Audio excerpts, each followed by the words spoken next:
Chapter 21, Chere, daughter of Medwin, and child of miracles. A crash of glass and metal brought Locke back to reality, causing him to avert his gaze from the magicite around his neck to his surroundings. The Magitech research facility was in shambles from all of the fighting. Fire had begun to engulf some of the machinery, and sparks flew from the broken glass tubes, causing them to rupture even more than they had been previously, turning them into sparking, melted masses of glass and steel. Chunks of the ceiling began coming down also, each engulfed in flames as it struck the cool steel floor. The floor was vibrating, and Locke felt as if they were in a combination of both an earthquake and a hurricane at that very moment. Cyan and Edgar ran to his side, each man grabbing one another's shoulder to keep from falling down. However, Sid was frantically running back and forth, obviously trying to fix what he could, but not doing a very good job at it. He stopped at long last and turned to the others frantically. The returners had no idea what Sid had in store for them. However, instead of challenging them to a fight, Sid pointed to his right, to a corridor not previously seen before because there had been a glass tube blocking it. "This is a disaster!" Sid cried. "Your fighting has caused all the capsules and machinery to rupture. Come quickly, over here!" Sid began to run off towards the corridor, and Locke and the others turned to each other. "Can we trust him?" Cyan questioned dryly. "Because I think I have had enough surprises regarding people's morale and character for one day." The sting of the words hit Locke full force, but he had to shake them off and go with his instincts. "We gotta go, you guys, or else we'll never make it out of here alive," Locke said. "If Sid tries to pull anything on us, we've got the espers to protect us, right?" Locke held up the 6 new magicites they had received, and handed 2 to Edgar and Cyan, who slipped them over their necks immediately. "Locke is right, let's just get the hell out of here," Edgar said quickly, and was the first to run after Sid. Locke and Cyan followed, covering their heads with their arms from falling debris until they had reached Sid and Edgar. They were standing on a platform, and Sid was anxiously awaiting to throw the switch that was next to him. Locke and Cyan stepped on the platform too, and Sid threw the switch, causing the platform to vibrate a moment, but then it began to lower at a pretty smooth pace, taking Sid and the returners away from the chaos of the Magitech research facility. Soon they were submerged in a dark metal elevator shaft, their only light coming from the dull red and blue safety lights that they passed every few feet down.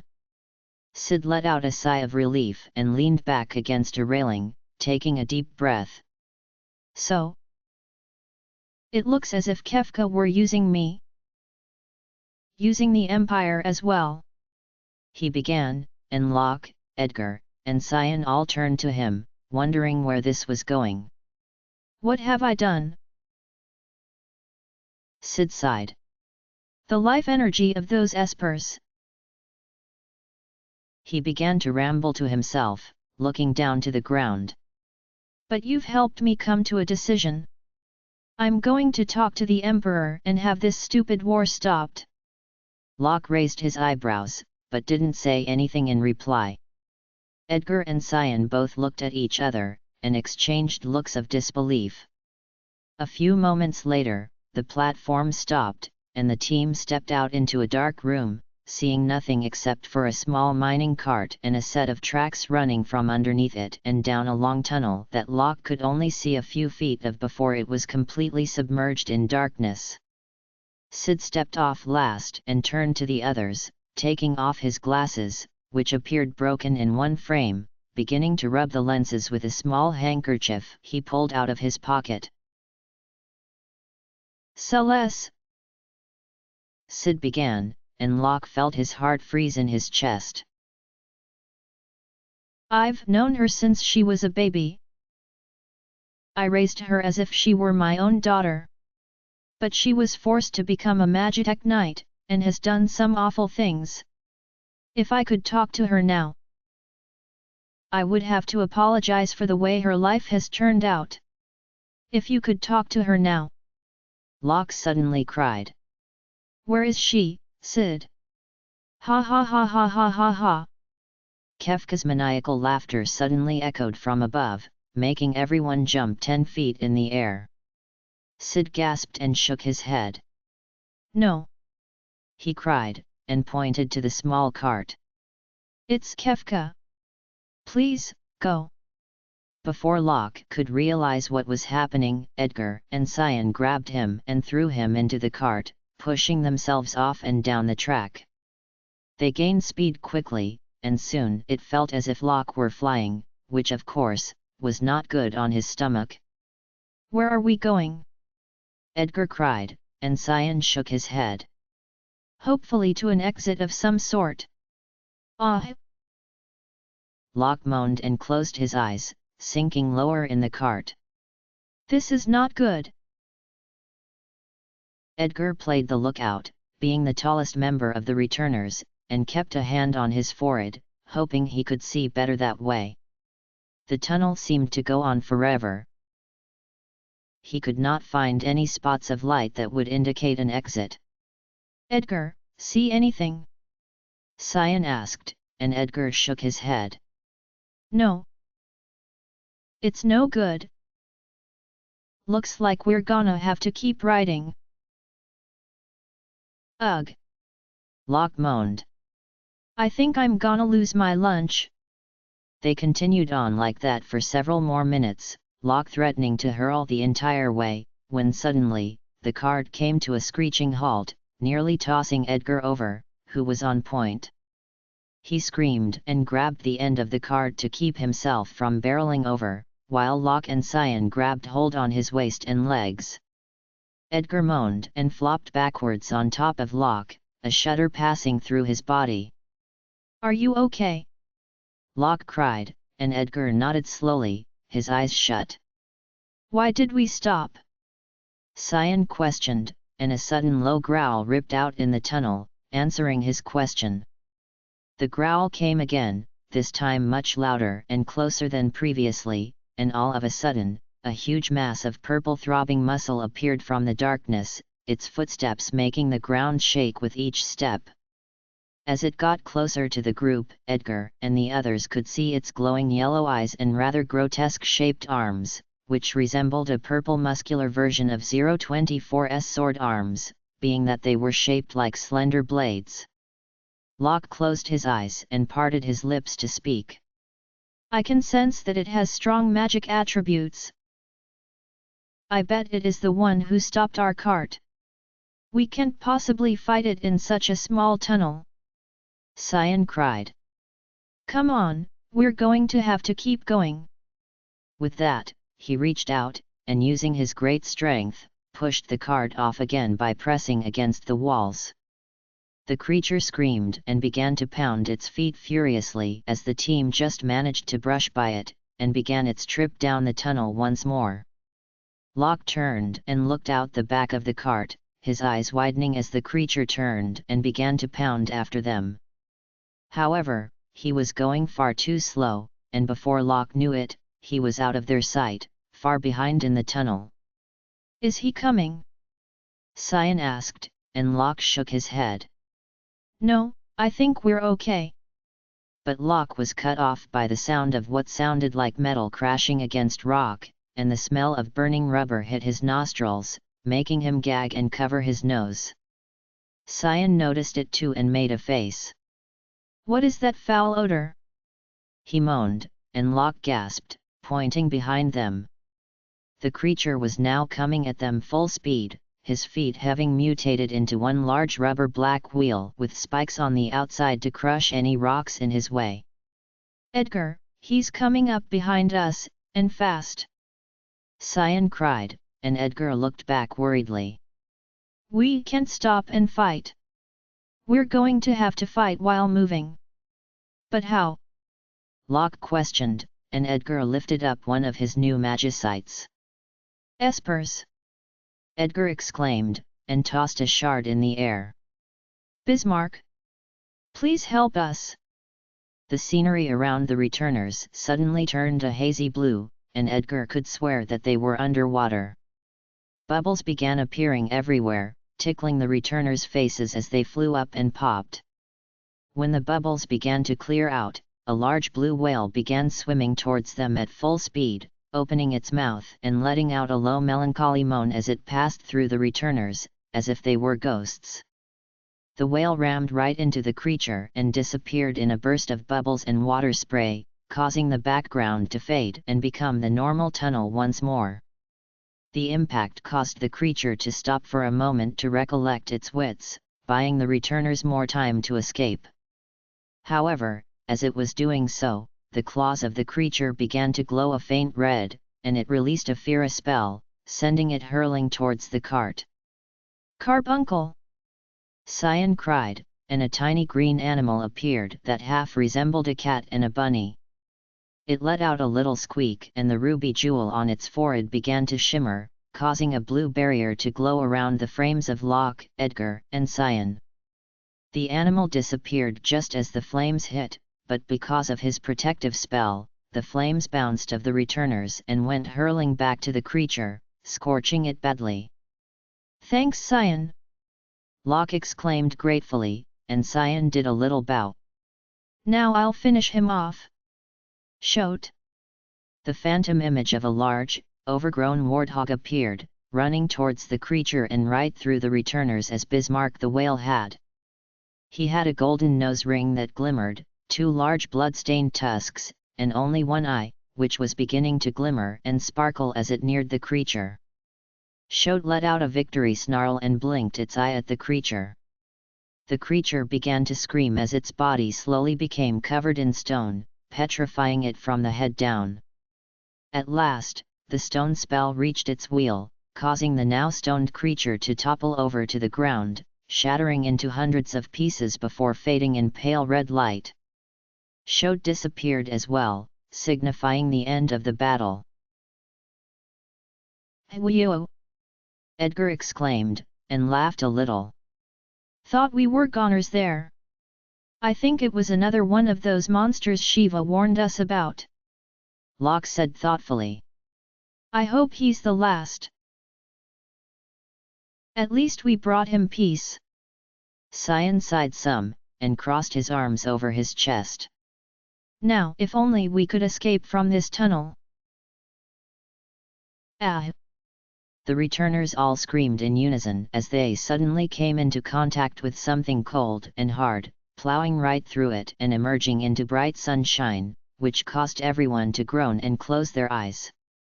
Locke opened his eyes into small slits, seeing that they had just crashed through a pair of double doors, and were speeding down the same path they had taken to get into the factory. They were back in Vector. "Ack!" Edgar cried as the cart came to a screeching halt at the end of its line, throwing everyone that was in it out onto the walkway. Stunned, no one moved for a few moments until there came a pair of pounding footsteps towards them. "Oh no, Imperial soldiers!" Locke moaned. "Hey!" A voice suddenly cried, causing Locke to peel his head up from the ground and look up. There, his hands on his hips and his brows furrowed in worry, was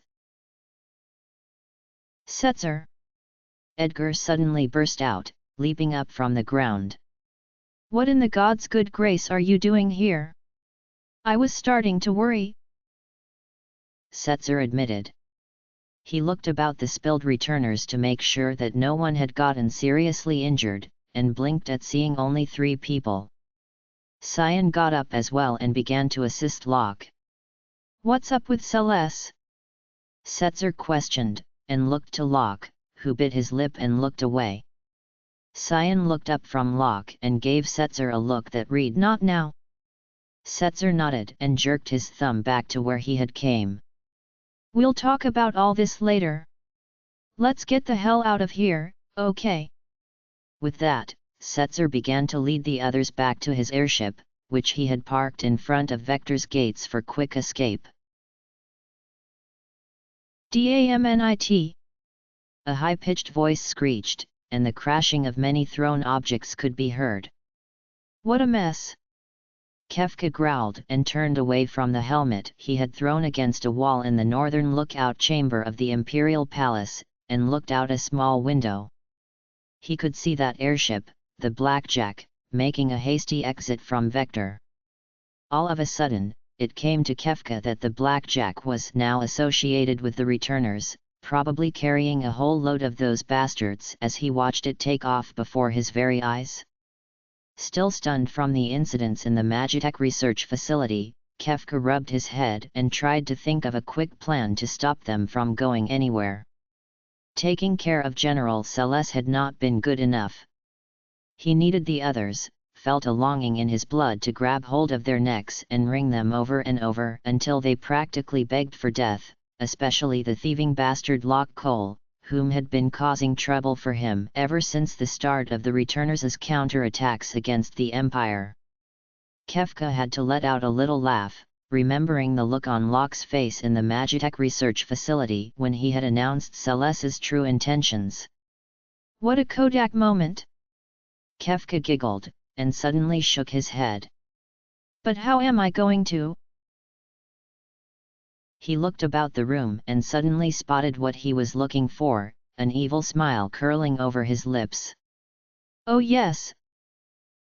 That will be the way. Let's not overstay our visit, Locke instructed nervously as Setzer scrambled about to get everything ready for takeoff. Right. Setzer agreed, and stopped at the wheel of the ship, thinking for a moment. Speaking of which, maybe we should be leaving. With a spin of the wheel, the Blackjack began to rise in the air slowly but steadily, the engines within revving up and beginning to emit a soft purr throughout the decks.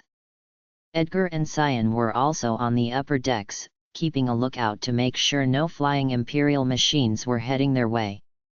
However, something suspicious was coming out of the northern tower of the Imperial Palace, which was not so far away anymore since Setzer was directing the ship to fly over it.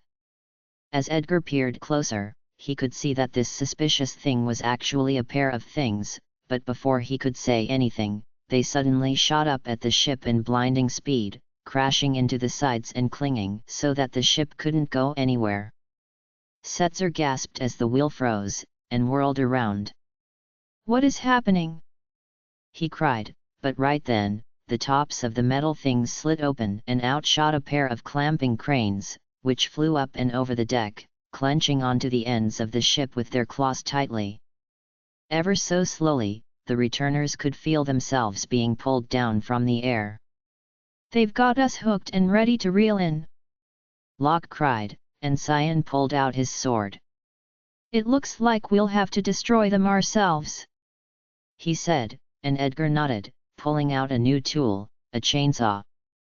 Locke blinked and put his hands on his hips. Edgar, I don't understand where you keep all those things, he said, and Edgar laughed. Here and there, he exclaimed, and Setzer's jaw dropped. Could you guys get to hacking at those damned machines before they pull us to our doom? He screamed, and Edgar and Locke jumped in surprise. Right! Edgar cried, and ran to the western crane, beginning his work there. Locke put his hands together and began to chant a Thundara spell, while Cyan helped Edgar. After casting the spell, the crane Locke had struck began to shudder and smoke, a good sign. Setzer, watching everything that was going on about him, walked over to Locke and peered at him. Was that just magic? Setzer questioned dumbly, and Locke looked to him. Yes, Locke admitted.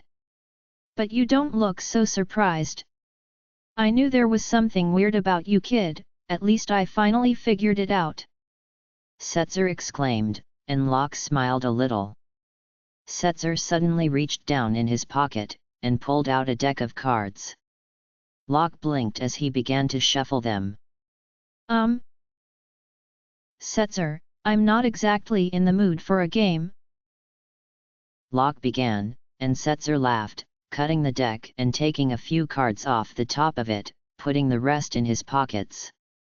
Not a game, Locke, just a little trick. Setzer exclaimed, and with that, threw the cards he had selected towards both of the cranes. They crashed into the cranes with the force of a weight and stuck inside them, making both cranes sputter and spark.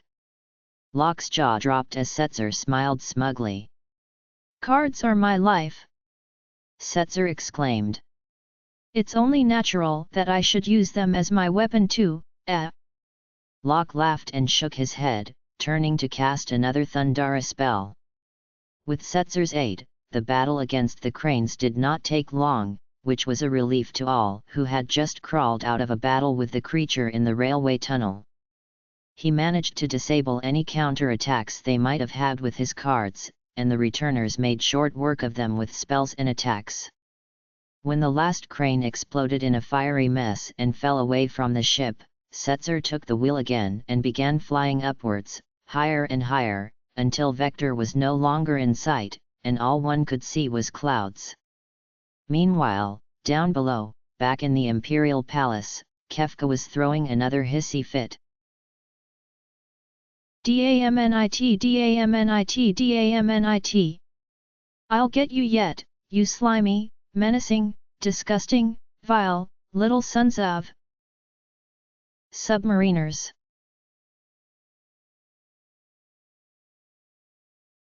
On the airship, Locke and the others were recovering from their long morning as Setzer put the ship on autopilot and walked over to the three returners, who were all sitting down on the upper deck and taking a breather.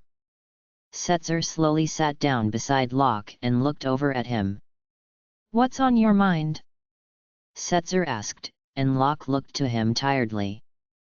I'm worried about everyone, he replied, and Setzer blinked. Hey, everyone? You mean there are more of you? A few more. Edgar smiled, and Setzer shook his head. And where are they, pray tell? 2 are in Narj, and 1 is in Zozo. Cyan trailed off, and Setzer thought for a moment. I suppose we should pick them up then, hey? He said, and Locke raised his eyebrows. I thought you weren't interested in helping us. He replied, and Setzer laughed. No, don't think that way. I lost my bet with Celes, and I was indeed entitled to helping you get to Vector. But I'm afraid things got interesting, and now I would like see how everything turns out. This isn't a game though, Locke suddenly cried, much to everyone's surprise. Setzer raised his eyebrows as Locke continued. This is war, Setzer. Do you understand that? There may be even more sacrifices than what we have already had to give. Do you know what I'm talking about? Setzer blinked and it all suddenly sunk in, the reason why Celes had disappeared. Locke. Is Celes? I don't know if she's dead or alive. Locke moaned, and covered his face. I honestly don't. Please, don't make me think about her. Setzer sighed, and Edgar slipped an arm around his best friend's shoulders, trying to comfort him the best he could. Listen, Locke, I know there's danger, Setzer said in a kinder tone. I know what is going on, how serious things have gotten with the Empire. But I also know that I cannot just stand around and do nothing about it. I have spent far too many years doing nothing, and ignoring what was around me.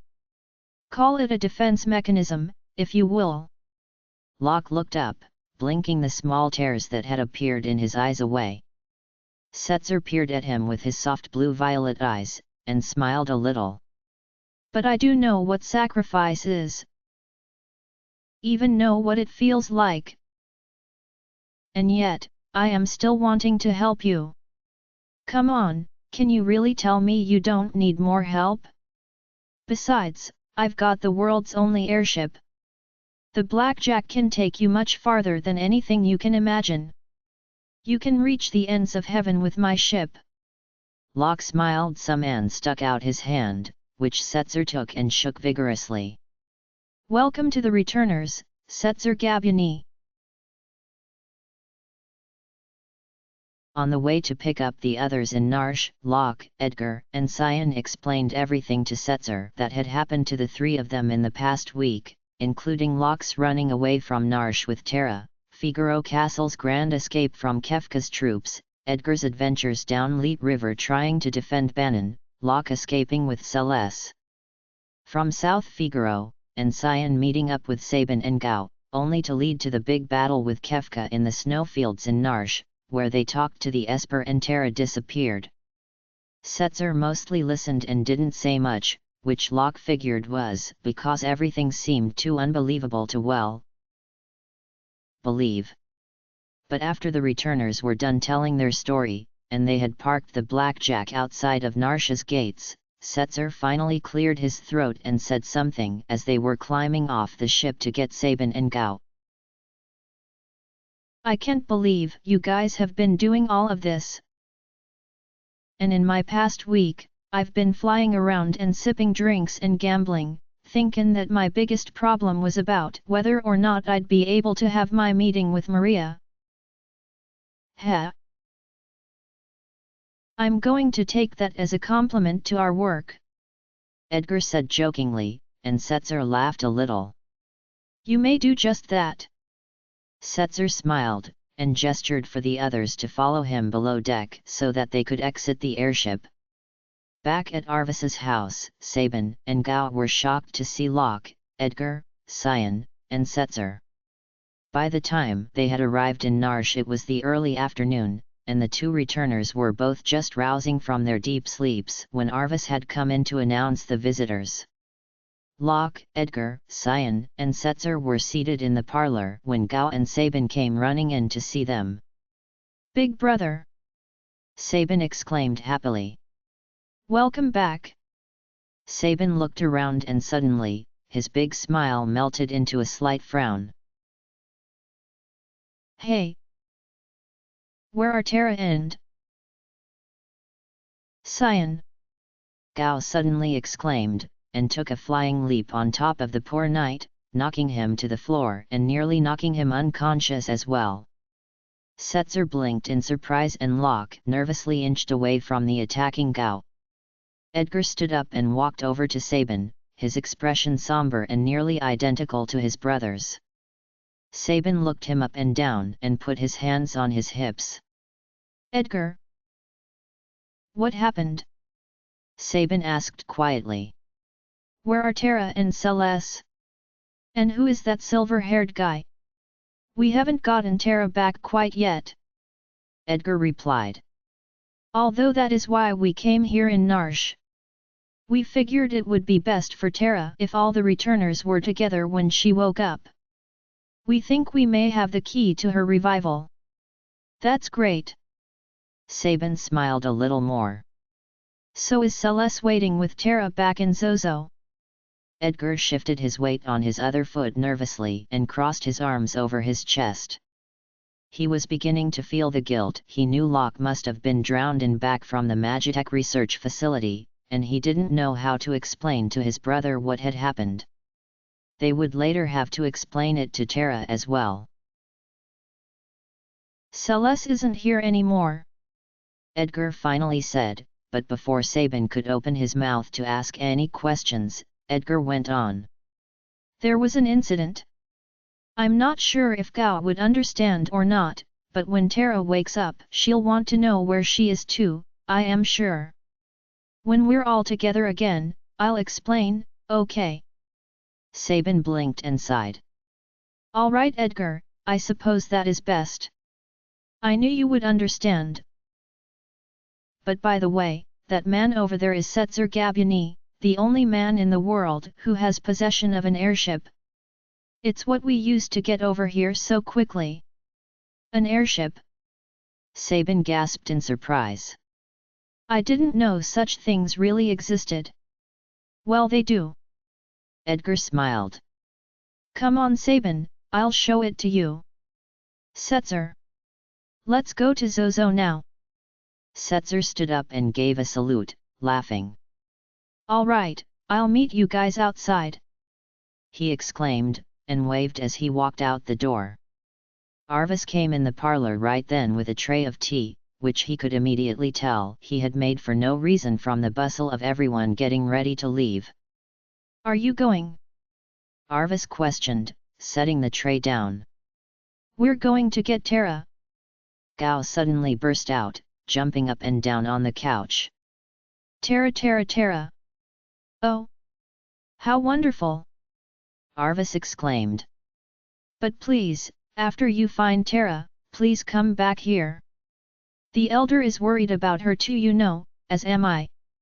Of course, we'll all return to Narsh as soon as Chere feels well. Locke smiled. I am sure she wants to see everyone again.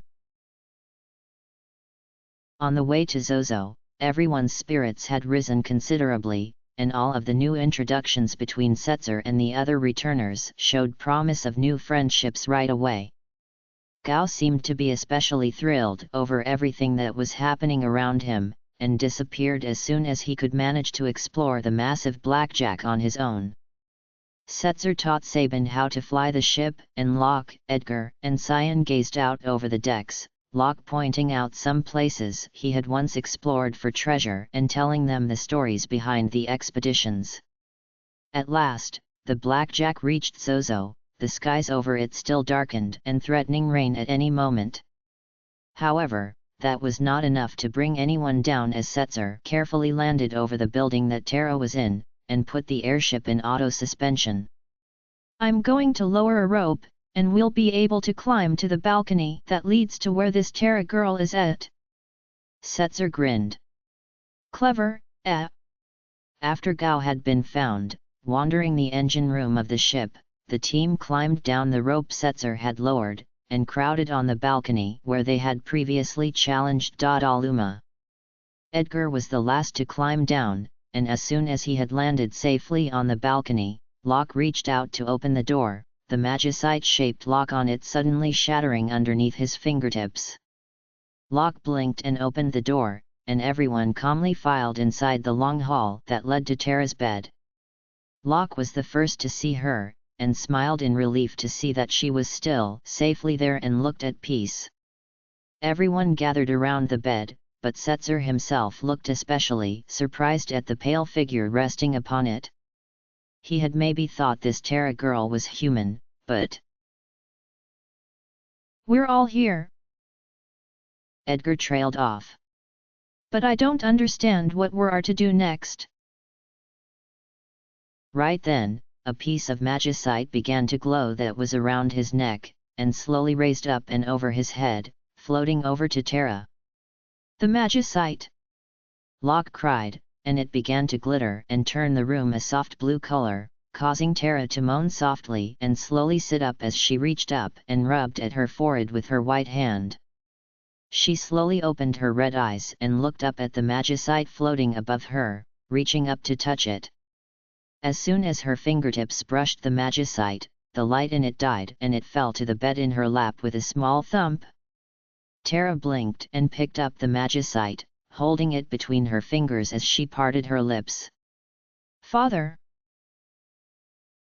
She whispered, and the returners all stared at her. Chere raised her eyes from the magicite and looked up at her friends, a small smile on her face. I remember everything. She smiled more. My name is Chere Branford. I was raised in the Esper world. 22. Madonna, Keeper of the Ruby Pendant. Chapter End.